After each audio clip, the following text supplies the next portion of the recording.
ڕەنگە قەیرانی دارایی کەمترین کاریگەری لەسەر ئەم بازاڕ و مەیدانە دروست کرد بێت بەراورد بە کۆی بازاڕ و شوێنەکانی دیکە.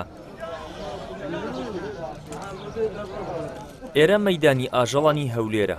هاوڵاتیان و خوازیارانی زیندووکردنەوەی سونەتی قوربانی سەردانی ئەو بازاڕە دەکەن. هاوڵاتیان دەڵێن نیازی ئەنجامدانی سونەتی قوربانیمان هەیە. ئەگەر قەیرانی دارایی بوو ئاژەڵی بچووک دەکەین بە قوربانی، ئەگەر کێشەی داراییش نەبێت ئەوە بە دڵنیاییەوە ئاژەڵی گەورە دەکەین بە قوربانی.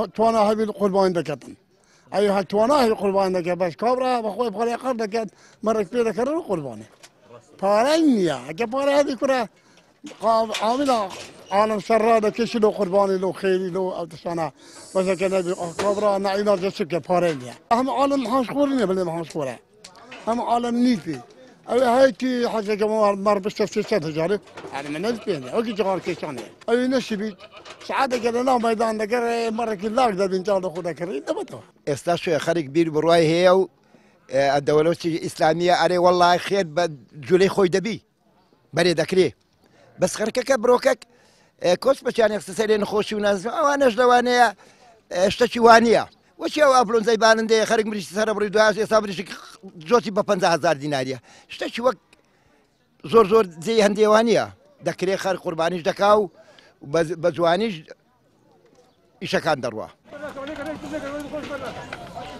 فرۆشیارانی ئاژەڵ دەڵێن بەهۆی ئەو دۆخەداراییەوە موسڵمانان بۆ ئەنجامدانی سونەتی قوربانی ڕوو دەکەنە کڕینی ئاژەڵی بچووک ئەوەشی کێشەی دارایی نەبێت ئاژەڵی گەورە دەکرێت.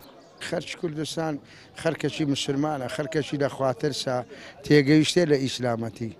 الحمدلله هەتا ئێستاش باشە من بەخۆمەوە لە پێنجساریەوە ئیشی مەیدانی حیوانی دەکەم.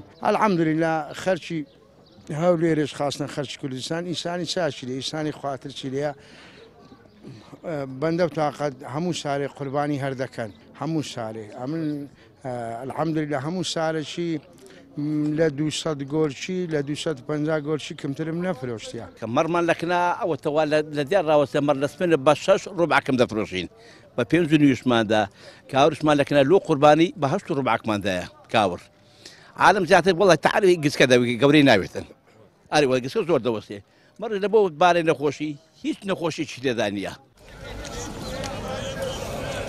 قوربانیکردن لە کاتی خۆرهەڵات و دوای نوێژی جەژنەوە دەست پێ دەکات تاکو ئێوارەی چوارەم ڕۆژی جەژنی قوربان موسڵمانان دەتوانن لە نێوانی ئەم ماوەیەدا لە هەر کاتێک بێت قوربانەکانیان ئەنجام بدەن.